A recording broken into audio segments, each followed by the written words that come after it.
This is for educational use only. Our group is allowing our instructor, Mr. Roldan Ardines, to use this as an educational material.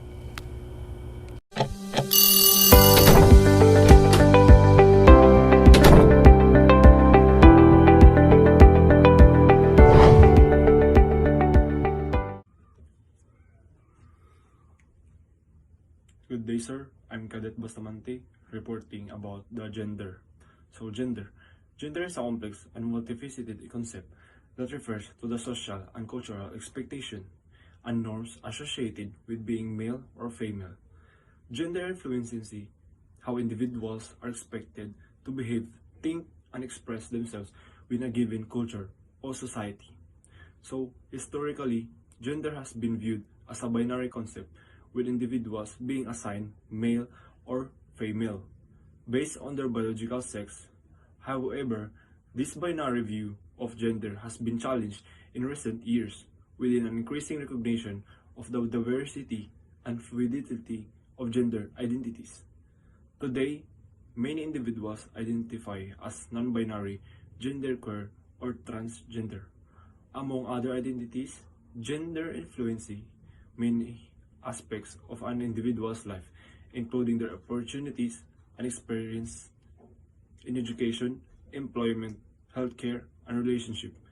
In many societies, gender norms and expectation can limit an individual's discrimination and marginalization based on their gender identity or expression.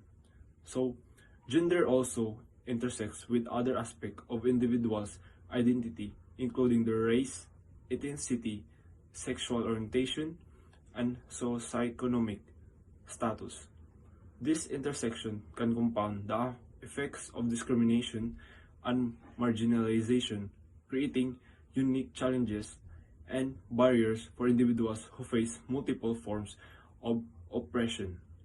Promoting gender equity and exclusivity requires challenging harmful gender norms and stereotypes and creating a more diverse and inclusive society that recognizes and values the diversity of gender identities and expressions. This can involve a range intervention including education and awareness raising campaigns, policy, and legal reforms, and efforts to promote gender diversity and inclusion in various sectors of society. Overall, understanding gender as a complex and multifaceted concept is a critical for promoting social justice and gender equity, and for creating a more exclusive and diverse society that values and celebrates the diversity of gender identities and expressions. That's all, sir. Thank you.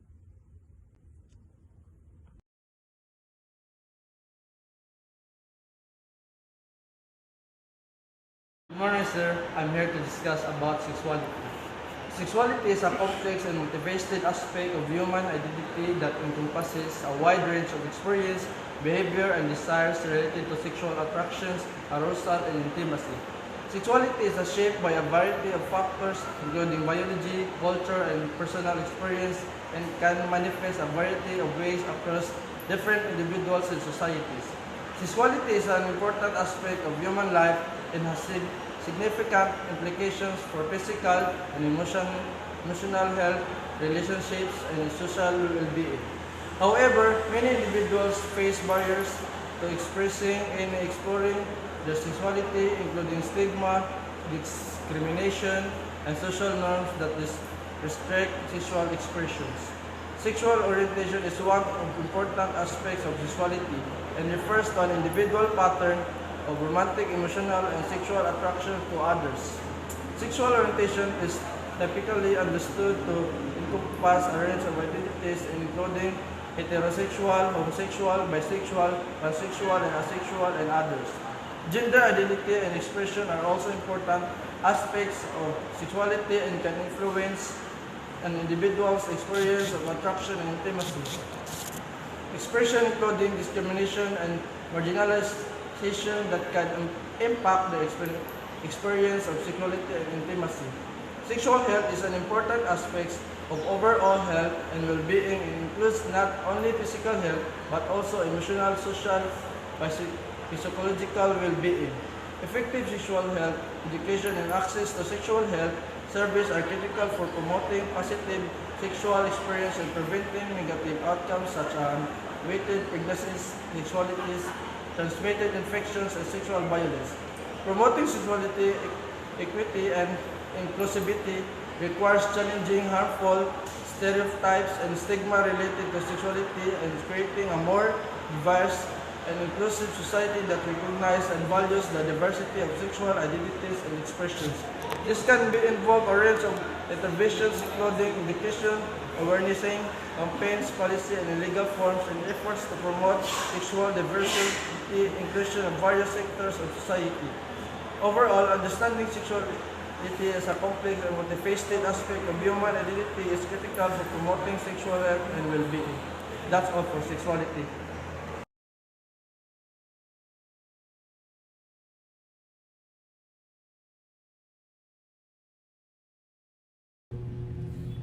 So my topic is all about gender and sexuality online, refer to how individuals express, explore, and experience their gender identity and sexual orientation through the internet and social media.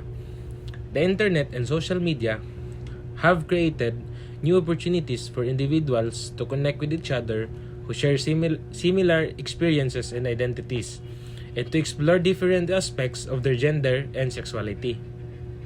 Gender and sexuality online can take many different forms, including the use of social media to express oneself, connect with others in LGBTQ communities, or engage in internet has also allowed individuals to explore their gender identity and expressions in ways that may not be possible in offline context.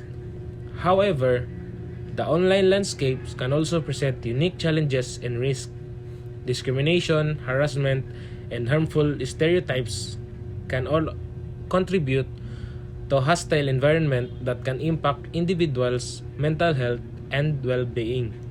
Additionally, online representations of gender and sexuality can perpetuate harmful stereotypes and reinforce traditional gender roles.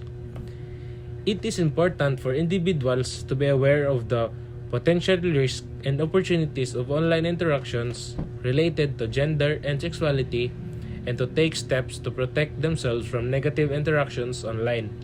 Additionally, online platforms and communities have a responsibility to create inclusive and safe environments that do not perpetuate harmful stereotypes or contribute to discrimination against individuals based on their gender or sexuality.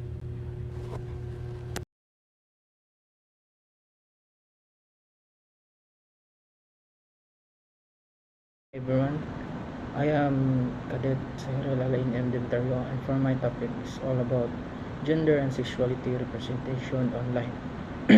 Gender and sexuality representation online has become an increasingly important issue in recent years, as more and more individuals use digital media and online platforms to express themselves, build communities, and share their experiences. Online representation of gender and sexuality can have important implications for individuals' self-esteem, mental health, and social well-being, as well as for broader social and cultural norms related to gender and sexuality. One of the most notable trends in gender and sexuality representation online is the growing visibility of diverse gender identities and expressions. Social media platforms such as Instagram, Twitter, and TikTok have become important spaces for individuals to share their experiences and perspectives on gender and sexuality, and to connect with others who share similar experiences. This has led to a greater understanding and appreciation of the diversity and complexity of gender and sexuality, and has helped to challenge harmful stereotypes and norms related to gender and sexuality. At the same time, gender and sexuality representation online can also perpetuate harmful stereotypes and norms. For example, many social media platforms are known for promoting unrealistic beauty standards and reinforcing gendered expectations related to appearance and behavior. Similarly, some online communities and forums may promote harmful or discriminatory attitudes towards certain gender or sexuality identities or expressions. Moreover, online representation of gender and sexuality can also have important political and social implications. For example, online activism and advocacy related to gender and sexuality have become increasingly important in recent years, with individuals and communities using digital medias to promote social justice and equality. This has helped to raise awareness of issues related to gender and sexuality and to mobilize support for social and political change. Overall, online representation of gender and sexuality is a complex and multifaceted issue that has important implications for individuals' mental health, social well-being, and broader social and cultural norms. Promoting positive and inclusive gender and sexuality representation online requires challenging harmful stereotypes and norms, promoting diversity and inclusivity, and advocating for policies and practices that promote social justice and equality. That's it for my topic. Thank you and good day.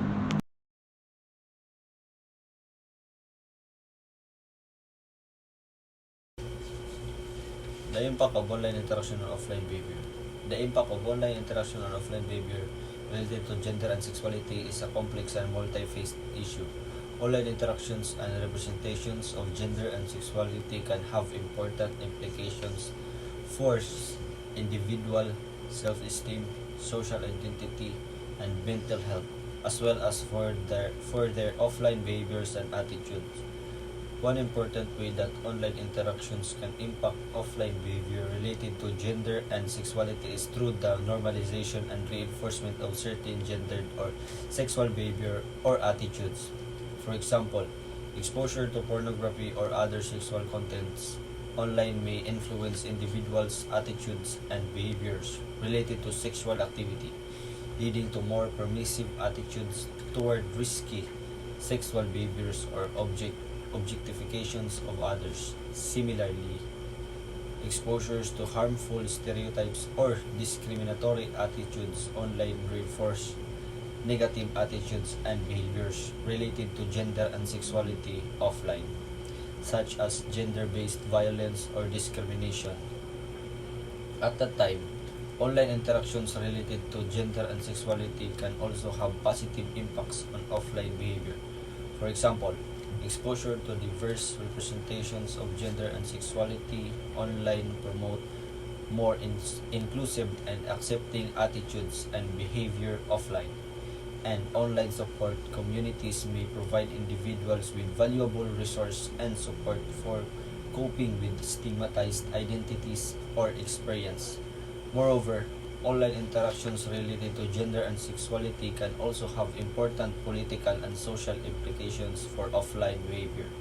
For example, online activism and advocacy related to gender and sexuality can mobilize support for social and political change, leading to policy and cultural shift that promote greater gender and sexual equality and justice.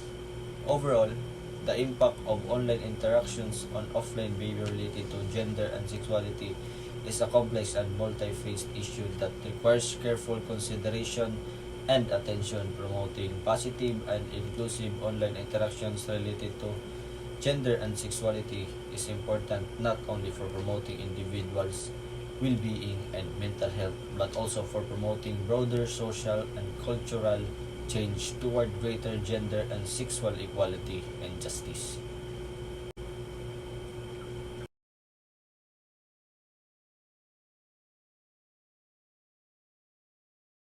Online gender expression.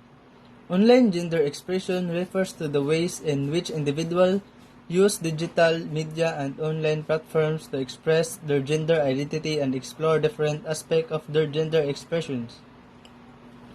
This can include using social media platforms such as Instagram or Twitter to share photos or thoughts related to one's gender identity, or recreating virtual avatars in video games or virtual reality environments that reflects the different aspect of one gender expression. Online gender expression can be a valuable means of self-exploration and self-expression, particularly for individuals who may not feel comfortable expressing their gender identity or expression in offline. Online platforms can provide a supportive and accepting environment for individuals to share their experiences, connect with others who share similar experiences, and challenge harmful stereotypes and norms related to the gender. At the same time, online gender expressions can also be a subject to negative attitudes and discrimination. Individuals who express their gender identity and expression online may be subject to harassment or cyberbullying, particularly if their expressions challenges normative gender expectation or stereotypes. As such, it is important to promote positive and inclusive online gender expression and to challenge harmful attitudes and behaviors related to the gender online.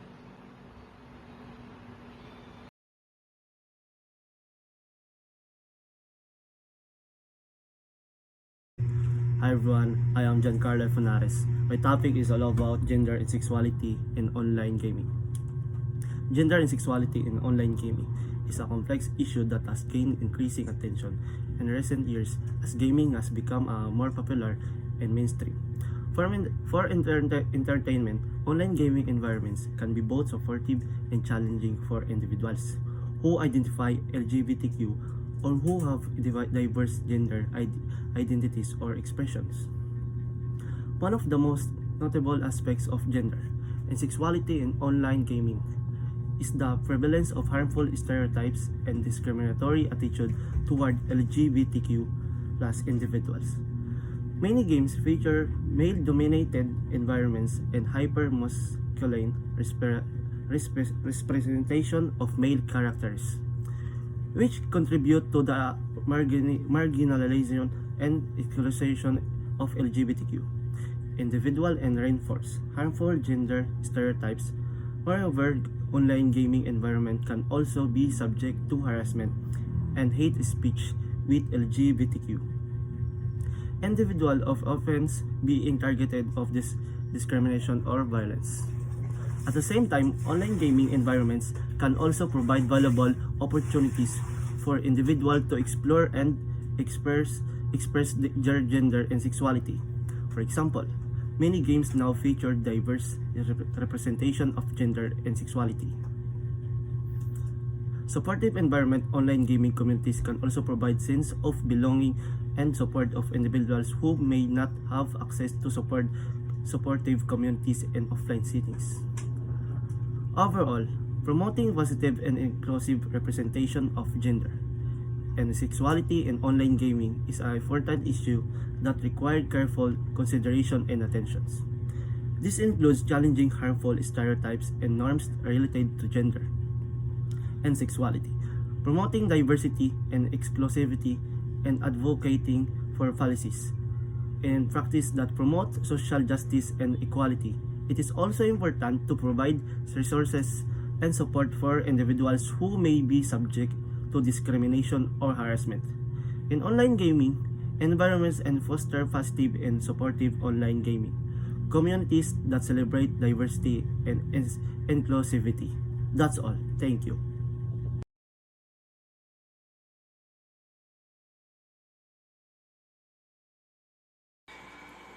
Online dating and hookup culture. Online dating and hookup culture have become increasingly prevalent in recent years, particularly among younger generations who have grown up with technology and social media. The rise of dating and hookup apps such as Tinder, Bubble, etc. has transformed the way that individuals approach relationships and sexual encounters, including how they express their gender and sexuality online. One of the most notable aspects of online dating and hookup culture is the way in which individuals use digital media to explore and express their gender and sexuality. For example, dating apps profile typically include information about individuals' gender identity, sexual orientation, and interests, providing an opportunity for individuals to connect with others who share similar experiences and identities. This can be particularly valuable for LGBTQ individuals who may not have access to supportive communities in offline settings. At the same time, online dating and hookup culture can also be subject to harmful stereotypes and discriminatory attitudes towards individuals based on their gender and sexuality. For example, individuals who identify as LGBTQ may be subject to harassment or violence in online dating and hookup environments, particularly if they are perceived as challenging normative gender expectations or stereotypes.